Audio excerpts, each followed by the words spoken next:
Et l'image du jour, Georges Gop Fenepej aux portes de la Ligue 1. L'attaquant calédonien qui évolue en France dans le club d'Amiens joue demain à 6h30 contre le Stade de Reims. Une victoire serait synonyme de montée en Ligue 1, l'élite du championnat de France. Comment appréhende-t-il ce match? Est-il en forme? Vous l'entendrez dans ce journal. Voici les titres.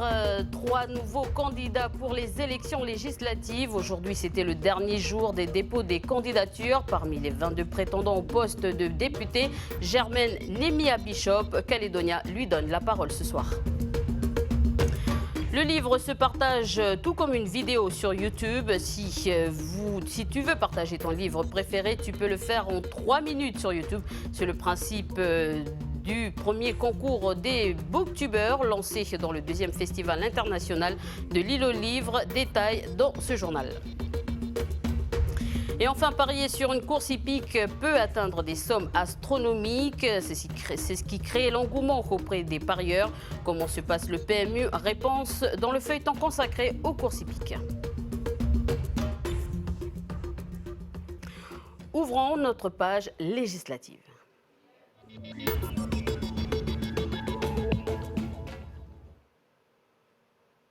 3 nouvelles candidatures dans ces élections législatives, celle de Alain Descambelles, Philippe Gras dans la première circonscription et Emmanuel Millard dans la seconde. Il faut noter qu'aujourd'hui, c'était le dernier jour des dépôts des candidatures pour les législatives. Alors, si on fait le point, 12 candidats se présentent dans la première circonscription. Qui sont-ils? Philippe Dunoyer, Sonia Baquès, Gaël Yano, Charles Wachetine, Bernard Deladrière, Germaine Nemia Bishop, Lina Balmeli, Michel Hanok, Machachi Wenehua, Louis Monta, Alain Descambelles, Philippe Gras. Et ils sont 9 dans la seconde circonscription. Philippe Gomez, Harold Martin, Louis Mapou, Bianca Hénin, Gilles Brial, Pascal Vittori, Oscar Diaz, Henri Bodewarou, Emmanuel Millard. Il faut noter également que malgré la victoire d'Emmanuel Macron à la présidentielle, le parti En Marche ne présentera pas de candidat au pays. Jean-Pierre Haïfa Tayeb, l'un des représentants de ce parti en Nouvelle-Calédonie, nous dit pourquoi. Je crois que la sagesse de Paris, enfin les gens de Nouvelle-Calédonie qui ont, je dirais, suggéré la solution de laisser libre vote en Nouvelle-Calédonie, je pense que c'est la solution de sagesse, pour ne surtout, c'est un résultat médiocre, on va entacher le bon résultat que le président de la République a fait en Nouvelle-Calédonie avec 52% au deuxième tour. L'électorat en lui-même, il a voté Macron comme président de la République parce que c'était pour eux le meilleur candidat. Ça ne veut pas dire que ces mêmes électeurs se seraient regroupés pour voter pour un candidat République En Marche aux législatives. De son côté, Germaine Bishop Nemia du parti Rassemblement autochtone et souveraineté partagée souhaite pour la Nouvelle-Calédonie, comme le nom du mouvement l'indique, une souveraineté partagée. Elle déclare, je cite, c'est-à-dire travailler en partenariat d'égal à égal avec la France sous le regard des Nations Unies. Je vous propose de l'écouter. Bonjour Germaine Nemia Bishop. Bonjour.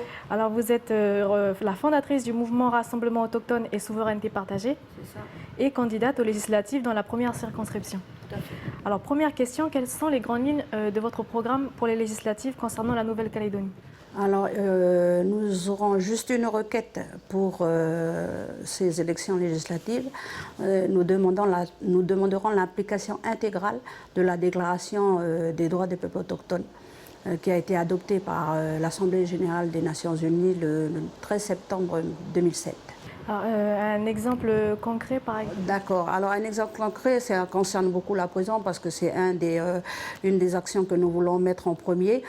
Ça concerne, vous savez, la situation carcérale des détenus où nous détenons plus de 99% de la population. Et donc, nous proposons que les représentants coutumiers, avec la coopération des communes et de l'État puissent permettre l'insertion ou la réhabilitation des sujets. D'accord. Alors, deuxième question, concernant le référendum, quelle est la position du mouvement? Alors, comme vous le savez, si on doit mesurer aujourd'hui ce qui se passe au niveau du climat, nous dirons que les conditions ne sont pas réunies pour nous permettre de rentrer sereinement dans le scrutin d'autodétermination. Donc vous souhaitez repousser ce référendum de 2018? Nous optons pour travailler sur les conditions favorables. Il faut attendre 2 ans, 3 ans, pourquoi pas, mais ce qui est important, c'est permettre un climat plus apaisant. À ce jour, les conditions ne sont pas réunies pour nous permettre de rentrer sereinement dans les élections du scrutin d'autodétermination. Voilà, Germaine Nemia Bishop en entretien avec Lindsay Wamo. Voilà ce qu'on pouvait dire sur les élections législatives. Le salon du tourisme commence demain au centre culturel Tjibaou, une occasion de faire la promotion de la destination calédonienne. D'ailleurs, selon l'ISE, l'Institut de la statistique et des études économiques, 8378 touristes étaient sur le territoire il y a 3 mois. C'est 219 passagers en plus qui ont débarqué en Calédonie par rapport à l'an dernier à la même époque. Donc le tourisme connaît une légère augmentation de 2,7% par rapport à février 2016 et de 8,2% par rapport à février 2015. Actualité littéraire et numérique, si tu aimes le livre et que tu as envie de le partager avec les autres, deviens booktuber. Quel est le principe? Regardez cet extrait. Bon, pour devenir booktubers, il faut que tu présentes un livre en 3 minutes. Oui, c'est ça. 3 minutes. 3 minutes. 3 hein. minutes. 3 minutes. Oui. Allez, on essaie. Non, ça. Ok, ça. d'accord, ok. Alors c'est le livre là, c'est qui, quoi, c'est quoi le problème? Qui, quoi, qui, Bon alors, faut que je présente à lui, la caméra. Oui. Ok, qui, quoi, qui, caméra, qui, quoi, qui. Ouais, la blague, parce que... Présenter? Non, ok. Alors ça c'est un livre, tu sais, dedans il y a des animaux, tu sais, on va peut-être parler de la chasse, ça, comment chasser les trucs là. Voilà, peut-être qu'Esteban n'est pas le meilleur booktuber. En tout cas, je ne suis pas convaincue. Alors, quelles sont les méthodes pour vanter un livre sur Internet? Le festival Lis le livre a lancé un concours du meilleur booktuber. Les explications de Duke Minango. De quoi parle ce livre? Il parle d'une petite fille qui est élue comme une déesse. Qui est l'auteur de votre livre? L'auteur est Fred Bernard. En 3e au collège de Katiramona, ces jeunes filles participent au festival L'île aux livres via l'opération Booktuber. On fait une interview sur un livre, puis on doit présenter le livre, enfin le titre, les personnes, l'éditeur, l'auteur, l'illustrateur. On filme, on fait des montages et tout, puis après on poste sur YouTube. Cette présentation mise en scène devra durer 3 minutes, puis être postée. Pour la médiathèque de Dembéa, partenaire de l'événement, le but du booktuber est d'amener un public traditionnellement numérique au support livre. C'est les ados qu'on aimerait cibler. Du coup, on essaye en fait de rentrer en fait dans leur monde, c'est-à-dire que YouTube, Facebook, on essaye en fait de faire une approche avec eux grâce à ces réseaux sociaux-là, voilà. Si vous avez entre 11 et 18 ans, vous pouvez vous aussi présenter une œuvre et poster votre vidéo avant le 15 juin. En fonction du nombre de likes récoltés sur les réseaux sociaux, une remise des prix se déroulera le 2 juillet à la place des Cocotiers. SOS Mangrove a lancé l'alerte lundi dernier sur les réseaux sociaux. Le titre du coup de gueule, je cite, « Va-vous-to rembler la mangrove tranquillement, écosystème reconnu d'intérêt patrimonial et reconnu par l'UNESCO, protégeant notre biodiversité. Cherchez l'erreur de qui se moque-t-on ?» Donc avec des photos à l'appui, cette publication a fait réagir les internautes. Une occasion pour nous de vous dévoiler notre nouvelle rubrique « Pris dans la toile ». Le principe, soumettre les questions ou les remarques des internautes aux interlocuteurs visés. Ce soir, c'est Konyambo Nickel qui est visé pour cette affaire de la mangrove. Thierry Crast, vice-président des opérations pour Konyambo Nickel, répond à vos questions.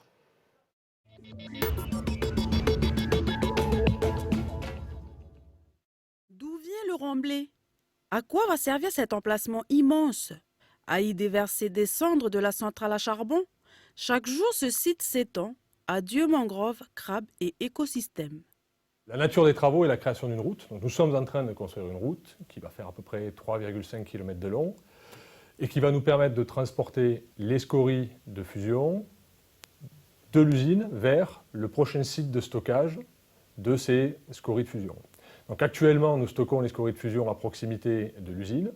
Cette verse, ce centre de stock de scories de fusion va arriver à saturation courant 2018 et nous nous préparons à cette situation de saturation en préparant les ouvrages qui vont recevoir dans le futur et à long terme la totalité des scories de fusion qui vont avec le processus de production.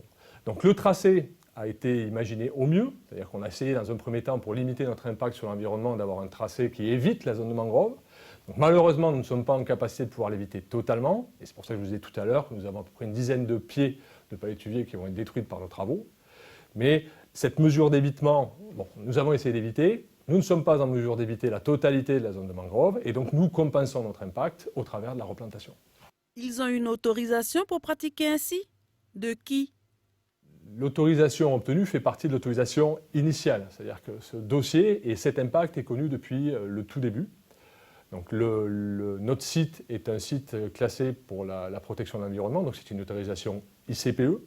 Cette autorisation ICPE est délivrée par la province Nord, c'est une compétence de la province Nord. Donc l'administration qui instruit le dossier est la DIMINC et l'arrêté d'autorisation est signé par la province Nord. Actualité sport cette fois-ci, Georges Gop Fenepej est à 90 minutes d'une montée en Ligue 1, actuellement en Ligue 2 avec son club d'Amiens. C'est l'attaquant au Kagou dispute demain son dernier match de la saison. Ils joueront contre le Stade de Reims demain matin. Une victoire serait synonyme de montée en Ligue 1. On l'écoute. Physiquement, moi, je suis bien, j'ai pas de pépins, j'ai pas de blessure et mentalement, voilà, je suis dedans la compétition. Il nous reste une dernière journée et on va tous y aller pour essayer de décrocher la victoire. La Ligue 1, c'est un championnat que je connais. J'avais joué à 3 il y a 2 ans de ça. Et c'est vraiment différent de la Ligue 2, car la Ligue 1, il y a beaucoup plus d'espace et il y a vraiment des beaux jeux. Et du coup, voilà, j'aimerais bien être en Ligue 1 pour voir mon niveau de jeu, si j'ai évolué ou si je suis toujours resté dans un stade depuis 2-3 ans. Voilà des propos recueillis par Jamie Waimo. Et le football est de retour sur vos écrans. Calédonia ce dimanche avec la Super League à GJP AS Lossi à 14h et l'autre rendez-vous AS Magenta Tiga à 17h au stade Noumadéli. Et ce soir, pour terminer notre feuilleton consacré aux courses hippiques, le reportage est consacré au PMU, reportage de Prosper Poigou et Ismaël Wakassiou. Donc là, je surveille. Donc là, je constate qu'il y a un problème avec un cheval puisque un jockey est descendu. Et si toutefois il y a un problème avec le départ, je suis informé soit par le juge au départ, soit par un commissaire de course. Donc si elle ne prend pas le départ, elle est déclarée non partante. Donc les stallistes et le juge au départ vont l'enlever de la piste pour que la course puisse se dérouler sous les meilleurs auspices. Et puis moi j'en informe le PMU tout de suite.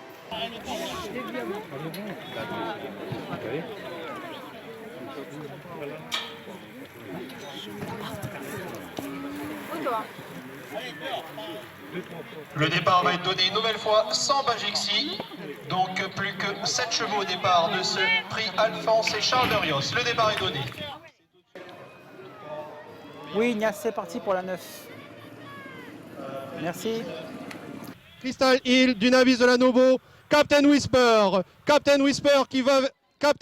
du Northrop du Luz, Captain Whisper, Crystal Hill du Navis de la Nobo, Witchibel, Arnaque Boy, Popiné. Oui Ignace, je valide les résultats de la course. Amateurs ou confirmés, les parieurs, appelés également turfistes, peuvent s'appuyer sur le programme fourni par la fédération. Celui-ci comporte des éléments qui peuvent influencer les paris, comme par exemple les performances passées du cheval. Une mise de 200 francs peut rapporter une dizaine de milliers de francs. Le PMU est également une manne financière non négligeable pour les collectivités. Le produit du PMU direct qui revient donc à la Nouvelle-Calédonie. Et la Nouvelle-Calédonie est répartie entre les provinces au prorata des enjeux par province. Donc c'est, on va dire, grosso modo, une cinquantaine de millions. La Nouvelle-Calédonie en garde une dizaine, c'est-à-dire 20% de ces 50 millions. Et le reste est distribué à la province sud et à la province nord. La province des îles, c'est insignifiant. Donc le rapport de la cause publique qui vient d'être validé à l'instant même. Là. Et donc là on a le rapport. Les tenanciers d'un point de vente PMU perçoivent une rémunération mensuelle variable en fonction du chiffre d'affaires réalisé. On dénombre 33 points de vente PMU qui sont répartis sur l'ensemble du territoire. Voilà, les courses hippiques, un thème qui sera développé une nouvelle fois dans notre émission. Bienvenue dans la bonne. C'est la fin de ce journal. Merci de nous avoir suivis. Bon week-end sur Calédonia.